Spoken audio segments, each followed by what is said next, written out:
2024లో జరిగినటువంటి సార్వత్రిక ఎన్నికలు జరిగాయి కదా. ఆ తర్వాత ఎన్నికల తర్వాత నరేంద్ర మోదీ గారు కావచ్చు, అమిత్ షా గారు కావచ్చు, కొంచెం ఊపిరి పీల్చుకున్నట్టుగా అనిపిస్తుందండి.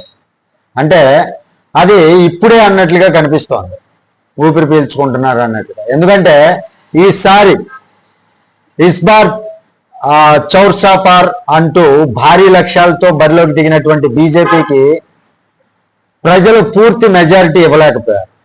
అయినా సరే అధికారంలోకి వచ్చారు. కానీ ఈసారి ఒక తేడా ఉందండి. ఇప్పటి వరకు మోడీ మ్యాజిక్ మీద నడిచినటువంటి బీజేపీ ఇప్పుడు అవసరాల రాజకీయాలు చేయాల్సినటువంటి పరిస్థితికి వచ్చింది.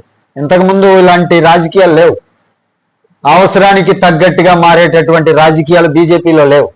నరేంద్ర మోదీ గారి చరిష్మా ఏదైతే ఉందో ఆ చరిష్మాని బేస్ చేసుకొని ఇప్పటి వరకు బీజేపీ మ్యాజిక్ ఫిగర్ ని గెలవటం కావచ్చు, అధికారంలోకి రావటం కావచ్చు, అలా వచ్చింది. కానీ 2024 ఎన్నికల్లో నరేంద్ర మోదీ గారి చరిష్మా కొంచెం తగ్గినా సరే అవసరాల రాజకీయాలతోటి అధికారంలోకి వచ్చినట్లుగా అనిపిస్తుంది. చేయాల్సినటువంటి పరిస్థితి వచ్చింది, అవసరాల రాజకీయాలు. ఇక ఇదే సమయంలో అమిత్ షా గారు కొత్త రకమైనటువంటి గేమ్ ప్లాన్ స్టార్ట్ చేసినట్లుగా ఢిల్లీ రాజకీయ వర్గాల్లో బలమైనటువంటి చర్చ వినిపిస్తూ ఉందండి. మీడియా ముందు కాకపోయినా ఇంటర్నల్ మీటింగ్స్ లో అమిత్ షా గారు చాలా క్లారిటీగా ఒక విషయాన్ని చెప్తున్నట్లుగా సమాచారం బయటకు వస్తూ ఉంది.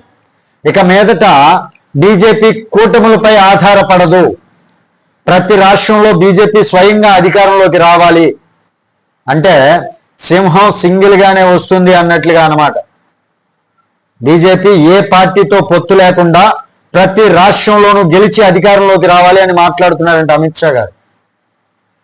బీజేపీ కూడా సింగిల్ గేమ్ ఆడబోతుందా రేపు నెక్స్ట్ ఎలక్షన్లో? ఇలాంటి అనుమానాలన్నీ కూడా అందరిలో పెరిగిపోతున్నాయండి. కానీ ఇక్కడ అసలు ట్విస్ట్ ఒకటి ఉందండి. 2024లో బీజేపీ అధికారంలోకి రావడానికి ప్రధాన కారణం ఎవరు? ఒకవైపు నితీష్ కుమార్, మరోవైపు చంద్రబాబు నాయుడు గారు.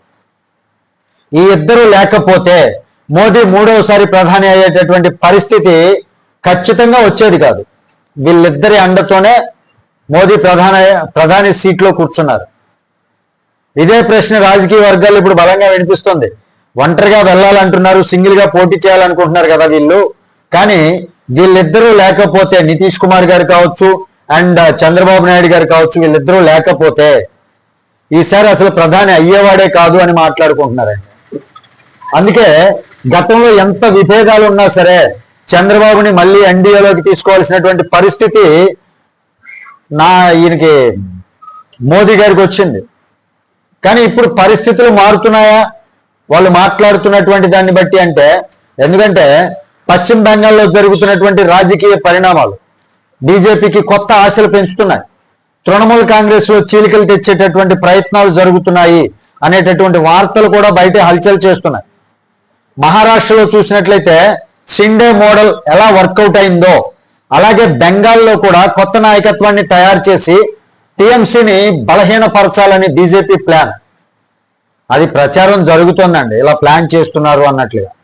ఒకవేళ తృణమూల్ కాంగ్రెస్ ఎంపీలు పెద్ద సంఖ్యలో ఎన్డీఏలోకి వస్తే బీజేపీకి మళ్ళీ ఖచ్చితంగా బలం పెరుగుతోంది. అప్పుడు చంద్రబాబు అవసరం తగ్గుతుందా అంటే ఇప్పుడు రాజకీయాల్లో ఇదే హాట్ టాపిక్. వాస్తవానికి అవసరం లేదేమో చంద్రబాబు గారి అవసరం. ఇక్కడ ఆంధ్రప్రదేశ్ రాజకీయాలు కూడా చాలా కీలకంగా మారుతున్నాయండి. ఎందుకంటే బీజేపీకి జగన్తో ఉన్నటువంటి సంబంధాలు, సత్సంబంధాలు ఉన్నాయి ఎప్పటి నుంచో. చంద్రబాబుతో ఉన్నటువంటి సంబంధాల కంటే కూడా వేరేలా కనిపిస్తుంటాయి. ఎప్పుడు కూడా మనం మాట్లాడుతూనే ఉంటాం. చాలా మంది రాజకీయ విశ్లేషకులు కూడా చెప్తున్నటువంటి మాట ఇదే. చంద్రబాబు నాయుడు గారితో ఏదో అధికారం కోసం ఇప్పుడు కూటమిగా ఉన్నారు తప్ప నరేంద్ర మోదీ గారికి జగన్ అంటేనే అభిమానం అని చాలా మంది మాట్లాడుతూ ఉంటారు. చంద్రబాబు అవసరానికి మిత్రుడు, కానీ జగన్ సిస్టమ్ కు దగ్గరగా ఉన్నటువంటి వ్యక్తి. ఈ విధంగా బీజేపీ చూస్తోందా అనేటటువంటి చర్చలు అయితే జరుగుతూ ఉన్నాయి. 2014 నుంచి 2019 వరకు జరిగినటువంటి పరిణామాలు చూస్తే ఎన్డీఏలో ఉన్నటువంటి చంద్రబాబు నాయుడు గారిని పక్కన పెట్టి అప్పటి ప్రతిపక్ష నాయకుడు జగన్ కు ప్రాధాన్యత పెరిగింది అనేటటువంటి అభిప్రాయం అప్పట్లో చాలా బలంగా వినిపించింది.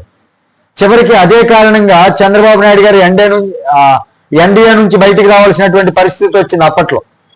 ఇప్పుడు మళ్ళీ అదే పరిస్థితులు రిపీట్ అవుతున్నాయా అన్నట్లుగా కొన్ని సంకేతాలు కనపడుతున్నాయండి. ఇక మరో ఆసక్తికరమైనటువంటి అంశం ఏంటంటే బీజేపీ ఇప్పుడు లోకేష్ పై ప్రత్యేక ఫోకస్ పెట్టింది అనేటటువంటి ప్రచారం కూడా రాజకీయ వర్గాల్లో బలంగా వినిపిస్తుంది. మనం కొన్ని సందర్భాలు చూసాం. ఆయన కలిసినప్పుడల్లా లోకేష్ గారిని ఢిల్లీ పిలిపించుకొని మాట్లాడటం, ఆయన ఒకవేళ ఆంధ్ర వస్తే లోకేష్ గారితో ప్రత్యేకమైనటువంటి సమావేశం చేయటం, ఇలాంటివన్నీ కూడా మనకు కనపడుతున్నాయి. ఎందుకంటే రాబోయే రోజుల్లో టీడీపీని నడిపేది లోకేష్ అనేటటువంటి అంచనాలు చాలా మందిలో ఉన్నాయి. అందుకే ముందుగానే లోకేష్ తో సంబంధాలు బలోపేతం చేయాలి అనేటటువంటి ప్లానింగ్ తోటి బీజేపీ చూస్తుందా, బీజేపీ అడుగులు వేస్తుందా అనేటటువంటి అనుమానాలు ఇక్కడ అందరిలో పెరుగుతున్నాయి. ఇక్కడ మరో పెద్ద ప్రశ్న కూడా ఉందండి అందరిలోనూ.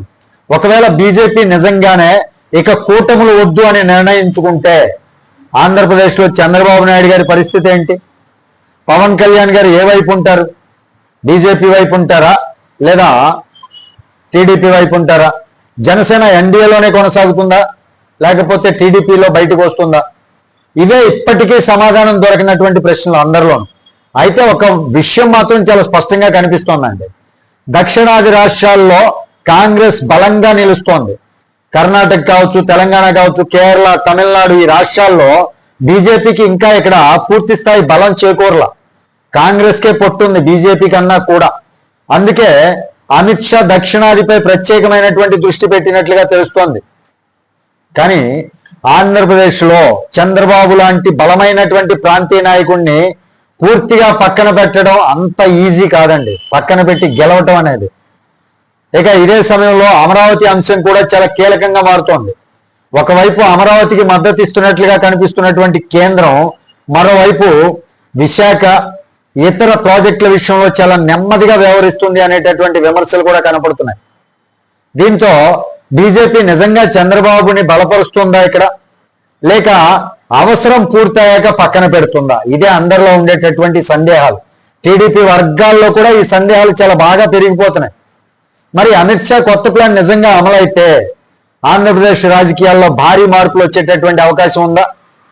చంద్రబాబు, జగన్, లోకేష్, పవన్ కళ్యాణ్ ఈ నలుగురిలో భవిష్యత్తు రాజకీయాల్లో అసలు గేమ్ చేంజర్ ఎవరవుతారు? ఇక ముందు వచ్చే రాజకీయ పరిణామాలు ఏవైతే ఉంటాయో దీనికి సమాధానం, ఆ గేమ్ చేంజర్ ఎవరు అనే దానికి సమాధానం రాబోయేటటువంటి రాజకీయ పరిణామాలే చెప్పాలి. మరి దీనిపైన మీ అభిప్రాయం ఏంటి అనేది కామెంట్ రూపంలో తెలియజేయండి. వీడియో నచ్చితే ఖచ్చితంగా లైక్ చేయండి, ఛానల్కి సబ్స్క్రైబ్ చేసుకున్నాను కొంచెం సపోర్ట్ చేయండి. Thank you. జై హింద్.